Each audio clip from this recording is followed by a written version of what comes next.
अगर मैं आपसे कहूँ कि यह एक घर है, इसका translation this is a house सही है कि इट इज ए हाउस सही है? इन दोनों में से कौन सा सेंटेंस सही होगा? तो आप में से ज़्यादातर लोग, आप में से ज़्यादातर बच्चे ये कहेंगे कि sir this is a house ये सेंटेंस सही है और it is a house sentence गलत है। लेकिन मैं आपको बच्चों बता देता हूँ कि यह एक घर है, इसका translation this is a house के साथ साथ इट इज ए हाउस, ये दोनों सेंटेंस आपका बिल्कुल करेक्ट है। लेकिन अगला सेंटेंस लेते हैं, यह एक लड़का है। अब इसका translation this is a boy, ये सेंटेंस सही होगा कि इट इज ए बॉय, ये सेंटेंस सही होगा। तो अब आप में से ज़्यादातर बच्चे ये कहेंगे कि सर इसमें से ये दोनों सेंटेंस सही है, दिस इज ए बॉय और इट इज ए बॉय दोनों सेंटेंस सही है। लेकिन अब मैं आपको बता रहा हूँ कि इसमें से जो पहला सेंटेंस है दिस इज ए बॉय, ये सेंटेंस आपका सही है, लेकिन इट इज ए बॉय ये सेंटेंस आपका गलत है। तो चलिए हम आपको इस वीडियो लेक्चर में आपको बताते हैं कि आखिरकार इस दोनों सेंटेंस में फ़र्क क्या है, कौन सही है कौन गलत है, इसमें अंतर क्या है।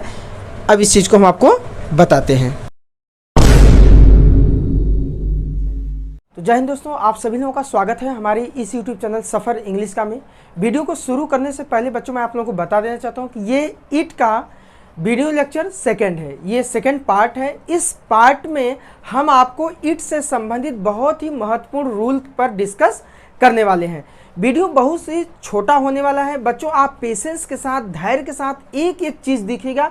इस वीडियो लेक्चर को देखने से आपके नॉलेज में बहुत ज़्यादा इम्प्रूवमेंट होने वाला है। तो चलिए आपको हम बताते हैं कि ये वीडियो का जो सेकंड लेक्चर है, इसमें जो इट है यहाँ पर हम आपको बताएंगे कि यहाँ पर जो इट है, इस इट का जो हिंदी में अर्थ होगा वो होगा यह होगा।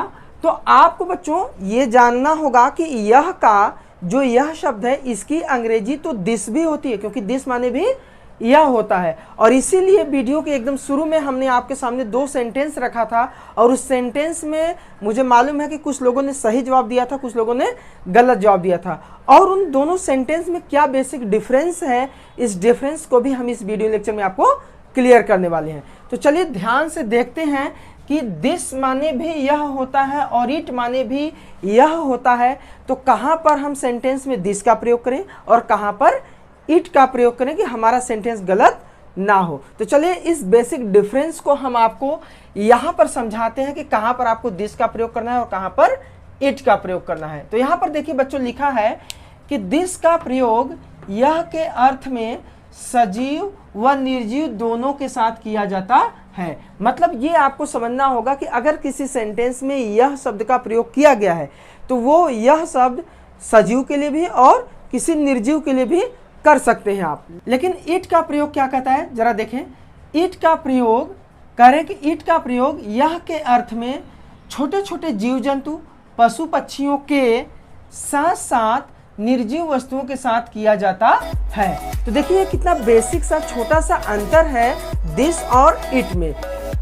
दिस का प्रयोग आप सजीव और निर्जीव दोनों के साथ कर सकते हैं, लेकिन इट का प्रयोग छोटे छोटे जीव जंतु पशु पक्षी या निर्जीव वस्तुओं के साथ आप कर सकते हैं, लेकिन सजीव के साथ नहीं कर सकते। हाँ, सजीव अगर है तो वो छोटे छोटे जीव जंतु पशु पक्षी कीड़े मकोड़ों के साथ आप इट का प्रयोग करते हैं यह के अर्थ में। अगर सेंटेंस में यह शब्द आया है और वो यह शब्द मान लीजिए कि छोटे छोटे जीव जंतु के लिए आया है तो आप वहाँ पर यह के लिए इट का प्रयोग कर सकते हैं।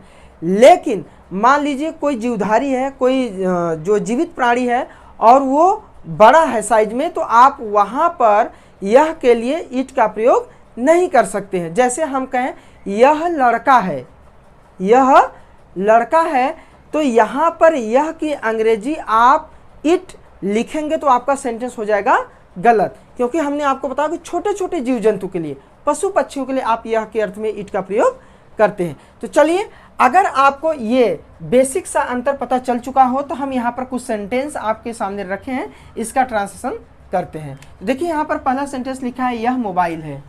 तो अगर आपको फ़र्क पता चल चुका है तो इस सेंटेंस का ट्रांसलेशन करने के लिए आप पहले क्या लिखेंगे, यह मोबाइल है तो पहले दिस लिखेंगे, इट लिखें। पहले ये देख लें कि यह जो शब्द आया है ये सजीव के लिए आया है कि निर्जीव के लिए आया है। तो यह शब्द तो आया है मोबाइल के लिए, तो मोबाइल तो मिला कोई निर्जीव चीज़ है।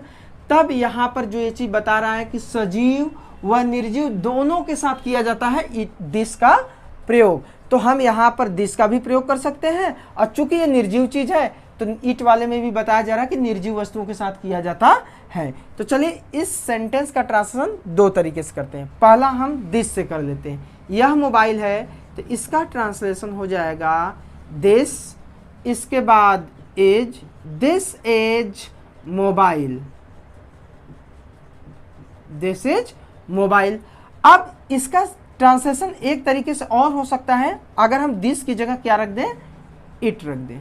क्या रख दें, इट, क्योंकि यह कि अंग्रेजी दिस भी होता है और इट भी होता है, तो यहाँ निर्जीव के लिए इट और दिस दोनों का प्रयोग किया जा सकता है। तो यही सेंटेंस हम दिस इज मोबाइल की जगह इट इज मोबाइल, ये देखिए ट्रांसलेशन बन जाएगा। अब अगला सेंटेंस लेते हैं, यह लिखा है यह लाल किला नहीं है। यह लाल किला नहीं है, इसका ट्रांसलेशन हम सबसे पहले दिस से करें। चलिए पहले लिखे दिस, यह लाल किला नहीं है, दिस के बाद इज का प्रयोग, दिस इज। चूंकि सेंटेंस निगेटिव है तो हम यहाँ लगा देंगे not. This is not Lal Qila. Lal Qila का अंग्रेजी क्या होता है, red fort, red fort, red fort. This is not red fort. अब इस सेंटेंस का ट्रांसलेशन एक तरीके से और भी हो सकता है, इट की सहायता से। तो जहाँ पर हमने दिस लिखा है वहाँ पर हम ये सेंटेंस ऐसे भी बना सकते हैं कि it is not, it is not red fort, it is not red fort. अच्छा, दिस की जगह हम इट का प्रयोग क्यों कर लिए, क्योंकि जो लाल किला है ये हमारा निर्जीव है, तो निर्जीव के लिए दिस का प्रयोग और इट का दोनों का प्रयोग किया जा सकता है।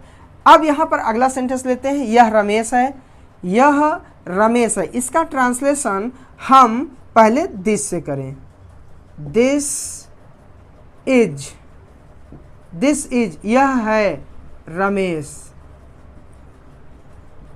अच्छा बच्चों बताइए, इस सेंटेंस का ट्रांसलेशन क्या इट से किया जा सकता है?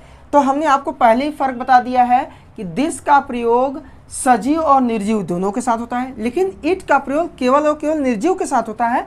अगर सजीव के साथ हो भी रहा तो उसमें छोटे छोटे जीव जंतु पशु पक्षी होने चाहिए।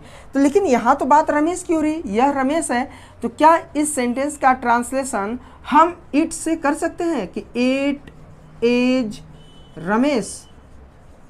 तो आपका जवाब होगा कि नहीं, इसका ट्रांसलेशन हम इट से नहीं कर सकते हैं, ये सेंटेंस हमारा रॉन्ग हो जाएगा, गलत हो जाएगा। तो हमारा सेंटेंस केवल बनेगा दिस इज रमेश, यह रमेश है। इट से ट्रांसलेशन बने क्योंकि इट का प्रयोग रमेश सजीव के लिए नहीं हो सकता। अब आते हैं इस सेंटेंस पे, लिखा है कि यह तुम्हारा घर है। यह तुम्हारा घर है, घर कोई निर्जीव चीज़ है तो निर्जीव चीज़ के लिए तो दिस और इट दोनों का प्रयोग हो जाता है।